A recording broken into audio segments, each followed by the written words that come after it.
பாஜகவின் வாக்கு திருட்டு தொடர்பாக வலுவான புதிய ஆதாரங்கள் விரைவில் வெளியிடப்படும் என்று எதிர்க்கட்சித் தலைவர் ராகுல் காந்தி தெரிவித்துள்ளார். நாடாளுமன்ற தேர்தல் மற்றும் மகாராஷ்டிரா, கர்நாடகா, ஹரியானா சட்டமன்ற தேர்தல்களில் வாக்கு திருட்டு நடைபெற்றதாக ராகுல் காந்தி சமீபத்தில் புள்ளி விவரங்களை வெளியிட்டார்.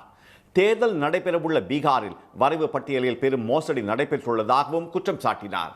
ஆனால் அவரது புகார் அடிப்படை ஆதாரமற்றது என்று கூறி தேர்தல் ஆணையம் நிராகரித்தது.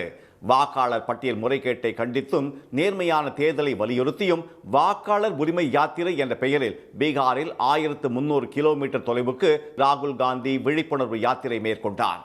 இந்நிலையில் உத்தரப்பிரதேசத்தில் உள்ள தனது சொந்த தொகுதியான ரேபரேலி மக்களவை தொகுதிக்கு 2 நாள் பயணமாக சென்ற ராகுல் காந்தி அங்கு செய்தியாளர்களை சந்தித்த போது பாஜக அரசின் தேர்தல் மோசடி குறித்து அனைவருக்கும் விரைவில் புரிய வரும் என்றும் காங்கிரஸ் அதற்கான தீவிர முயற்சிகளில் ஈடுபட்டுள்ளது என்றும் தெரிவித்தார். डायनामिक एक्सप्लोसिव आपको सबूत देने वाले हैं. पूरे देश में नारा चल रहा है, वोट चोर गद्दी चोर का नारा चल रहा है. வாக்கு திருட்டு தொடர்பான ஹைட்ரஜன் குண்டு ஆதாரம் வெடிக்கும் போது மோசடிகள் மூலம் அமைக்கப்பட்ட ஆட்சி முழுமையாக அகற்றப்படும் என்றும் ராகுல் காந்தி குறிப்பிட்டார். மோடி தலைமையிலான ஆட்சியில் அரசியலமைப்பு சட்டம் பெரும் ஆபத்தில் சிக்கி உள்ளதாகவும் மக்களின் உரிமைகள் பறிக்கப்படுவதாகவும் அவர் குற்றம் சாட்டினார். இதனிடையே காங்கிரஸ் முன்வைக்கும் வாக்கு திருட்டு பிரச்சாரம் வெளிநாட்டில் எழுதி தயாரிக்கப்பட்டது என்று பாஜகவின் தேசிய பொதுச் செயலாளர் சேஷசாத் பூனாவாலா விமர்சித்துள்ளார்.